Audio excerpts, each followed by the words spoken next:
I'm here at the Global Distribution Stand here at BVE 2017, and I've got the great Richard James with me. Hi, Richard.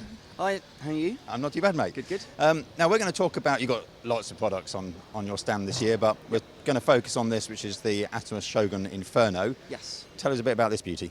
Yeah, so basically the Shogun Inferno is Atomos' flagship product. So it was announced at NAB last year and shipped kind of late October last year. But it was a restricted firmware release when it first shipped. So it basically enabled the high frame rate support for 4K, so 4K P50 and 60. But basically some of the other features that were kind of designed into the product hadn't really come about till the end of last year. So just before Christmas, Atomos released their first major software update for it, which enabled the high frame rate support for Sony cameras for 2K. So for example, here we have the Sony FS5, which is an amazing little camera. You know, it's your budget version of the FS7, which is a very go-to camera for the pro market. But the problem is you're massively restricted internally with this camera in terms of the quality you can record. So your 4K recording is 8-bit 420. Even though your HD recording is 10-bit 422, it's very, very compressed XAVC. It's using long GOP style compression, etc. Sony have this brilliant software update for it, which is an FS RAW upgrade, which gives you a 12-bit RAW output from the 3G SDI output rather than just a normal HD feed. Now, a lot of people will go, why would I want that on such a small budget camera? But the benefit is with the Inferno, we can then take that 12-bit RAW in, and we can then record that high frame rate up to 240 frames a second at 10-bit 422 ProRes, DNX, HR.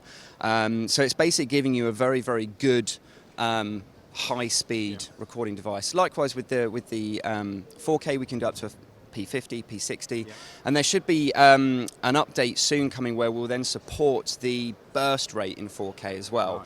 So then you will be restricted to the time limitations that you have inside the camera, but that will enable you to get sort of up to 240 frames a second at 4K out of the camera in those short burst rates. But for 2K, we're continuous. So if you're doing live events, sporting, wildlife, you know, whatever it might be where you want to have some super slow-mo, you're not restricted to having to think, right, I've got 8 seconds to capture this, but then I can't record anything else until the camera's finished doing its thing.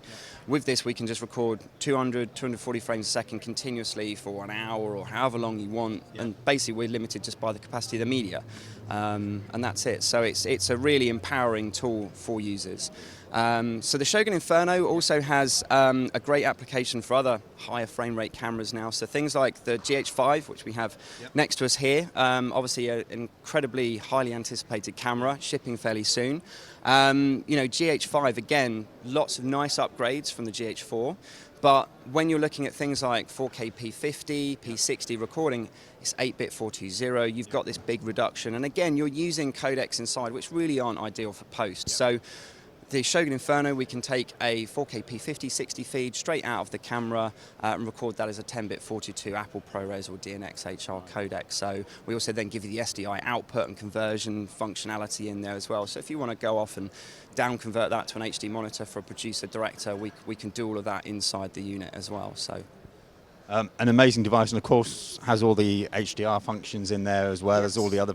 Exactly. So Atomos have been championing HDR for a year now. We've really been very ahead of the game. HDR is probably the biggest topic that we get asked about these days, and certainly it is the biggest change in the industry for a generation. So within the next 2 years, we're all probably going, what did we do without HDR? We've been shooting it for ages. Cameras have been working with it, but you know, we haven't been able to deliver it. We haven't been able to grade it and display it, and that's really where the display technology has jumped that leap, and it allows us to do that. And you know, content platforms like Amazon and Netflix, you know, iPlayer are trialing it now. You know, hybrid log gamma is really going to be taking off this year because that standard just enables that broadcast deliverable to happen. You know, it's just a 10-bit upgrade from the 8-bit. There's no metadata involved, so it's compatible with existing infrastructure and TVs, etc. You know, but YouTube, you know, for independent filmmakers with cameras like GH5 and the FS7, you know, and obviously any other kind of higher end cameras, you can shoot high frame rate, you can shoot for HDR, you can even use this as a low cost, affordable grading monitor for budget productions, and you can put that content onto YouTube, stream it, anyone can watch that. All smart TVs have it built in, so anyone can be enjoying HDR content that anyone can basically produce. So it's a very exciting time. So a few other updates coming to Inferno. Very imminently, we're going to be finally enabling the quad link input. Okay. So for cameras like F5, F55, RedCast modules on Red cameras, etc. Any of these kind of broadcast cameras as well that are doing 4K with quad link. Atomos have long supported 12G. Obviously, a lot of cameras don't have that. People like Red and Arri now are supporting 6G on certain cameras. But yeah, so that quad link will be there for those kind of camera environments, so you can get that 4K signal straight in as well. It really is one device for everything, isn't it? If people want to find out more information about the Shogun Inferno and everything else that you guys supply, what's the website? So basically, atomos.com. Fantastic. Brilliant. Thank you very much, Richard. Go and have a look at the website, find out more about the amazing Shogun Inferno, and don't forget to check out what we've been doing here this year at BVE 2017 on our website. That's KITPLUS.com.